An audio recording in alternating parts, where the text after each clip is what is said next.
Welcome back, design junkies, to Mechanical Engineering Made Simple. Our deep dive today, well, it tackles the really foundational stuff, the non-negotiable principles of engineering components. We're talking everything from how we specify a fit that's, absolutely perfect, down to the micron almost, to how we handle massive torque transfer, and crucially, those kind of devastating effects of thermal stress. We are going deep today, starting high level with manufacturing standards, then drilling right down to the nitty-gritty mechanical constraints that make or break a machine. That's right. And if you want the shortcut, I guess, to real mechanical literacy, the mission today is pretty simple. We're aiming to give you the blueprints for understanding why parts fail sometimes, how power gets moved optimally through a system, and what specific engineering standards actually exist to stop those expensive and sometimes really dangerous assembly errors. Yeah, our sources today, they're quite a stack, covering everything from, the complexities of tolerance stack-up equations all the way to the specific advantages of newer synchronous belt profiles. Okay, let's unpack this then, starting right at the basics. Dimensional control. And the critical importance of having standards in the first place. We really rely on them now, but the history, especially in mass production, shows just how vital these decisions were. Think back maybe to World War II. The U.S. military was churning out equipment, spare parts, just huge scale, often different contractors all over the place. And the sources note this really serious problem. Parts made exactly to the drawings, to the specs they were given, they often just wouldn't assemble when they arrived overseas. Yeah, that inefficiency was, well, it was catastrophic back then. It really proved that just specifying a size, that's not enough. You absolutely have to specify the variation allowed in that size. The tolerance. That whole crisis led pretty directly to the tolerance standardization we take for granted today. So when engineers look at dimensional tolerance now, they usually think along two main lines, two core philosophies. The first one, maybe the most straightforward, is called functional limits. Which sounds pretty much like what it is, I guess. Exactly. These are just the tolerances strictly needed for a part to physically assemble and do its job correctly. That's it. If it needs to hold a shaft, the whole tolerance is purely about holding that shaft, nothing more. Okay. And the second philosophy, it goes beyond just function, right? It does. That's inspection-driven design. Now, this one's interesting. Here, the dimensional tolerances come not just from performance needs, but also from how you plan to measure the part. It considers the measurement technique itself, and importantly, the inherent measurement uncertainty of the gear you're using to inspect the finished part. It basically acknowledges that, look, if you can't measure it accurately out in the field or on the shop floor, then that super tight tolerance on the drawing is kind of meaningless, isn't it? That sounds like designing almost for compromise, though, like prioritizing ease of measurement. Doesn't that risk maybe substandard performance if the actual functional need is tighter than what you can reliably measure? That's the balancing act. It absolutely requires careful thought.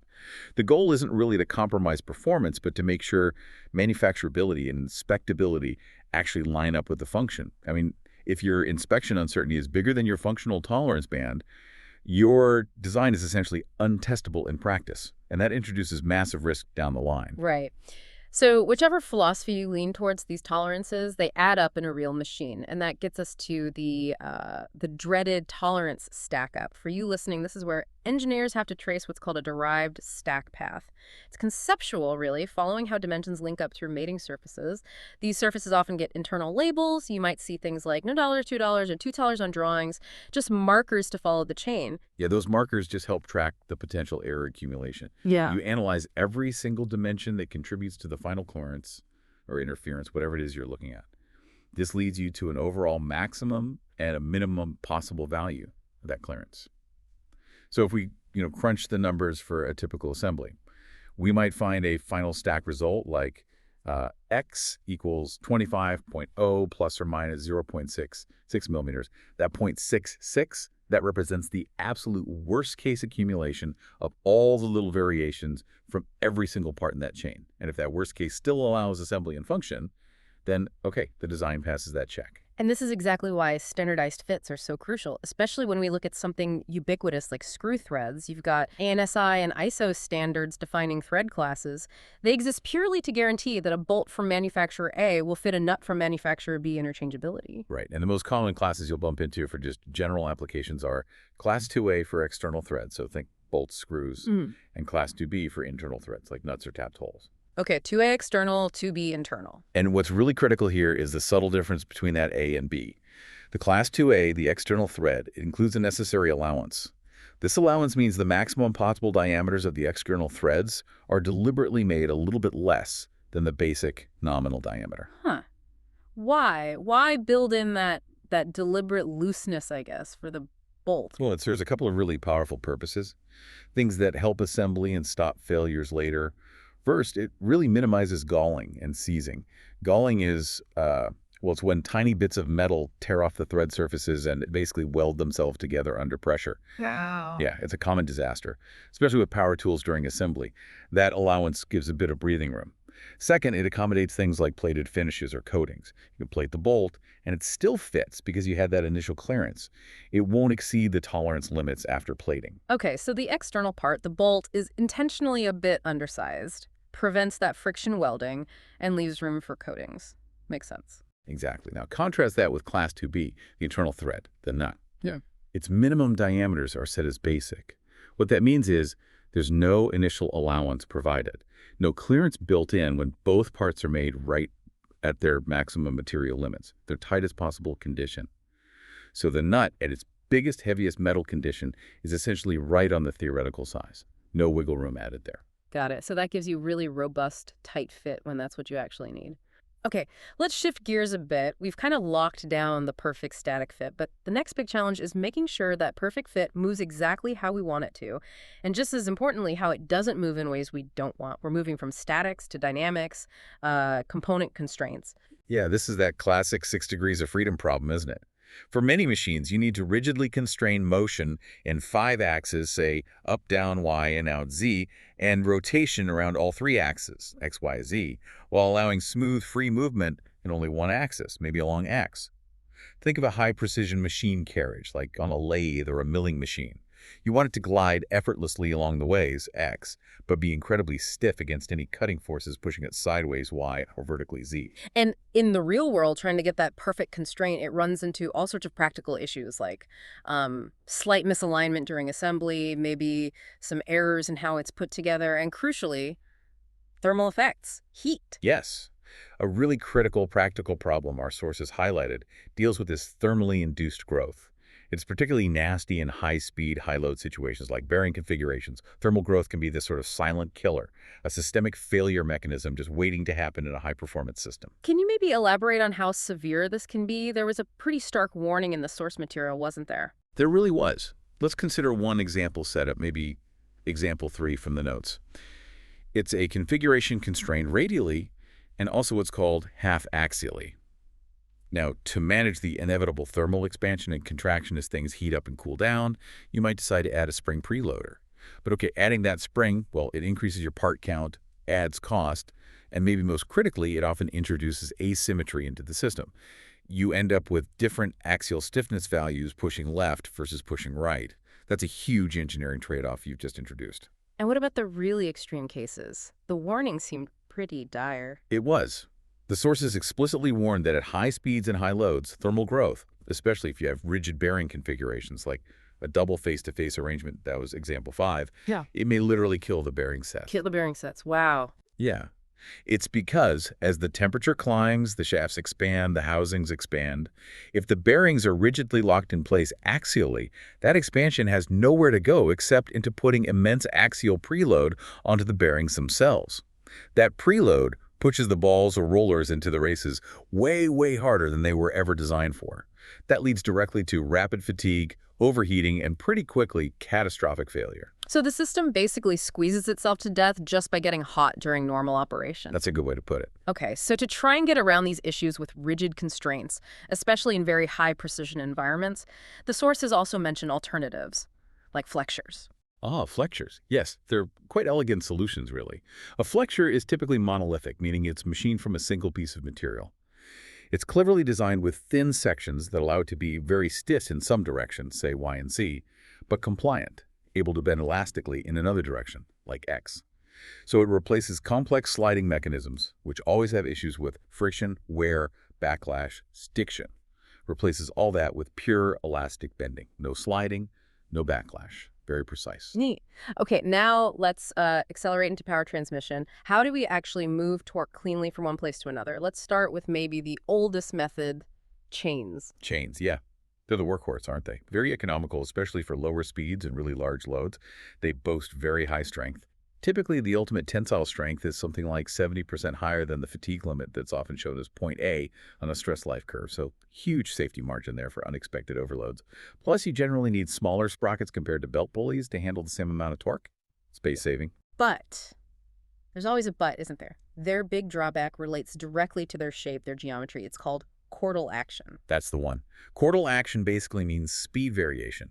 It's caused by the fact that a chain engages with the sprocket not as a smooth circle, but as a series of straight lines, like the size of a polygon.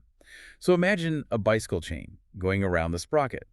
As the sprocket rotates, the effective radius where the chain is pulling changes slightly. It rises and falls as each link engages and disengages.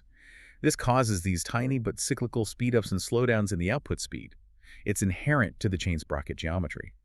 And for precision motion control, that variation is often completely unacceptable. Right, which is where synchronous belts really shine. They're specifically designed to get rid of that speed variation, or at least minimize it dramatically. Let's look at some of the newer technologies, like Power Grip GT3 was mentioned. Yeah, the Power Grip GT3 is a good example of the advancements made entirely through tweaking the tooth profile geometry. See, traditional synchronous belts, the older ones, often had trapezoidal-shaped teeth. The problem there is that the tooth only really contacts the sprocket pulley at certain points, usually near the corners. This means the main stress line, where the force is concentrated, ends up right at the base of the tooth, in the root. Yeah. That stress concentration is what limits the belt's life. It initiates cracks there. Okay, so how does an advanced profile like the GT3 fix that structural weak point? The Power Grip GT3 and similar advanced profiles use a more curved, optimized tooth shape. It's specifically engineered to allow full flank contact. The entire side face of the belt tooth engages smoothly with the pulley groove. By spreading that load across the whole flank, you eliminate that critical stress concentration line down at the tooth root. This drastically increases the belt's life, its power capacity, and because you get this continuous full contact, it also significantly reduces that chordal effect we talked about with chains. Much smoother power delivery, ideal for precision indexing or robotics. Now, when you're actually sizing one of these belt drives, especially if it's being driven by something dynamic like a DC servo motor or a stepper motor, which can have really high peak torques, how do you handle those? Do you size for the peak? That's a good question. For those intermittent high loads like the maximum torque the motor can put out or its stall torque or maybe the holding torque for a stepper, it's generally considered reasonable to size the belt drive for that peak value using a design service factor of just 1.0. The rationale is that these peaks are usually brief. Okay, so size for the peak at 1.0. But then, crucially, you must check that the normal, everyday running loads fall within a higher design service factor, typically somewhere between 1.5 and 2.0. This ensures the belt isn't being constantly hammered near its limit during routine operation, gives you that safety margin for long life. Makes sense. Oh, and just a quick practical design tip from the sources. They generally don't recommend using sprockets or pulleys that have a diameter smaller than the width of the belt itself. It tends to cause excessive belt tracking forces, trying to pull the belt sideways off the pulley. Good tip. Couplings. These are the devices that connect two shafts together, end to end, to transmit torque. And there seems to be quite a spectrum here. The sources mention things like torsionally rigid couplings, like a Reynolds flex maybe, then torsionally flexible ones like pin flex or gear flex, and then something quite different, fluid couplings, with Hydrostart given as an example. Yeah, that's a good overview. Fluid couplings, like the Hydrostart system, they're really brilliant for managing startup transients, especially with big motors driving high inertia loads. Think about starting a large conveyor belt or a big industrial fan. When that big motor kicks on direct online, it draws this massive spike of current from the mains, and it puts a huge mechanical shock through the whole drivetrain. With a fluid coupling like Hydrostart, the motor actually starts up under very low load. The coupling uses hydraulic fluid and an impeller turbine mechanism to provide a very soft, delayed engagement of the driven machine. Ah, so instead of that sudden jolt, that bang, it's more like a smooth ramp up of speed for the load. Exactly. The motor spins up quickly, close to its operating speed, almost unloaded, drawing only a brief, manageable current peak just at switch on. Then, the fluid coupling gradually picks up the load, accelerating it smoothly from 0 RPM right up to speed. This drastically reduces wear and tear on gearboxes, belts, chains, everything downstream. And it's much kinder to the electrical supply infrastructure, too. No massive voltage dips. Very clever. Okay, let's start wrapping things up by looking at the language of the engineer. The specific tools and codes they use to actually verify and execute these designs we've been talking about. We need tools for checking things. Geometry verification, the sign bar came up as an example. The sign bar. Yeah. Yes, a fundamental tool in any decent machine shop or inspection lab. It's used for setting up and checking very precise angles or tapers. Yeah. So the example given was checking a part with a specific taper, 6 1/8 inches per foot. To check that, you'd use a standard, say, 5-inch sign bar. You place the part in the sign bar, and then you elevate one end of the sign bar using precision gauge blocks until the tapered surface of the part is exactly parallel to your reference surface, usually a granite surface plate. The required height, h, of the gauge block stack needed to achieve that parallelism is calculated. For that specific taper in a 5-inch bar, the height h works out to be 2.396 inches. If you get that reading, you know your taper is correct. It's a very precise numerical check of the geometry. Simple but effective. Okay, next, the language of quantification. If you're designing a drive system, you absolutely have to size it based on the torque it needs to handle. Right, and there's a crucial, very common formula for sizing rotating drive systems based on torque, usually measured in pound-inches in the U.S. customary system. Yep. It's torque, Q, in pound-inches, equals 63,025 times the shaft horsepower, divided by the shaft RPM. So Q equals 25 times HP over RPM. Exactly. That constant 63,025, it just bundles up all the conversion factors needed to get from horsepower, which is power, a rate of energy, and RPM, rotational speed, directly into torque, a twisting force, in those specific units, pound-inches. It's the immediate link between the power you're putting in and the actual mechanical twisting capacity of the shaft or drive. Absolutely fundamental calculation. Got it. And finally, making the design a reality. We need to talk to the machines themselves. The language is CNC code, right? G codes and M codes. Yep. Computer numerical control. G codes generally define the geometry of the motion, how the tool moves. M codes control machine functions, coolant on-off, spindle start-stop, things like that. Okay. So G01 is just basic linear interpolation, telling the machine to move the tool in a straight line from where it is to the next specified point, the workhorse of most machining. And for machine actions, M05 is the standard command to stop the main spindle rotation in a normal, controlled way. And M06 is pretty much universally the command to initiate an automatic tool change sequence. Okay. G01, move straight, M05, stop spindle, M06, change tool, the machine's basic vocabulary. And these tools, these machines, they also dictate how we have to process the materials themselves. What about grinding? How fast should we be grinding these often very hard tool materials? Speed is critical in grinding. When you're grinding things like high-speed steel or maybe some non-ferrous tool materials, the surface speed of the grinding wheel, how fast the abrasive particles are moving past the workpiece, has to be kept in a fairly tight range. The recommendation is typically between 4,500 and 6,500 surface feet per minute. If you go too fast, you risk generating too much heat. That can cause two major problems. Tempering, which actually softens the hardened steel, ruining the tool. Okay. And heat checking, which is where tiny little cracks form on the surface due to the intense localized thermal stress. Both are bad news. So speed control is vital. Absolutely. And this need for precision, it's even reflected right there on the grinding wheel itself in the standard wheel marking system. You might see a code like a -36 L5V 2351. That whole string tells an experienced machinist a lot. For instance, the 36 refers to the abrasive grain size. 36 is quite coarse. And the V tells you the bond type holding the abrasive grains together is vitrified, which is a hard, glassy ceramic bond, very common for general-purpose grinding. Wow, a whole language just in that code.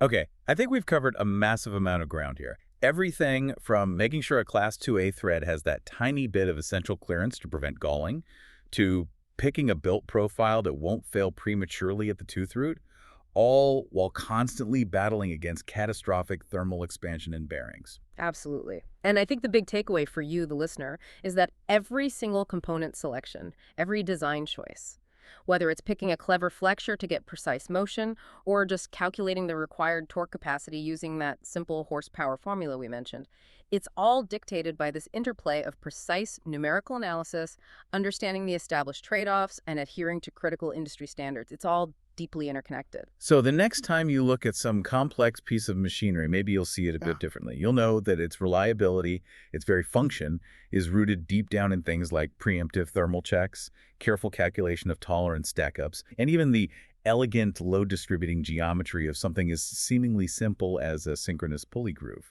And if you enjoyed thinking about quantifying those systems and preventing failures, just remember that the cutting edge is always pushing further. Design optimization now often involves engineering at the micro level, like deliberately using highly localized buckling modes in these complex periodic cellular microstructures. Basically, tiny, intricate internal frameworks to maximize strength while minimizing weight. That's a whole other level where failure analysis is almost built right into the material's design. Fascinating stuff. Until the next equation design junkies, we are mechanical engineering made simple.